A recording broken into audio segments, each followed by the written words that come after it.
El Museo de la Emigración Leonesa abrirá este próximo viernes al público un nuevo altar del Día de los Muertos, que en esta edición estará dedicado a las mariposas monarca, protagonistas de una de las migraciones más bellas y simbólicas del reino animal. Su colorida silueta estará muy presente en esta ofrenda, que nos trae el color y los sones con los que se honran a los difuntos en México. Papel pintado, música, coloridas calaveras, catrinas, flores de papel, velas, fotos para el recuerdo.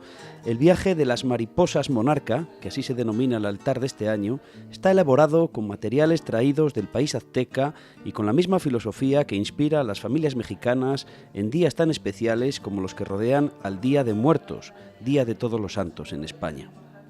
Para esta edición de 2024 del altar, el Museo de la Emigración Leonesa ha previsto nuevamente una visita comentada por personal del museo a precios populares y con fines benéficos. La recaudación se destinará en esta ocasión a Proyecto Hombre, Proyecto Joven.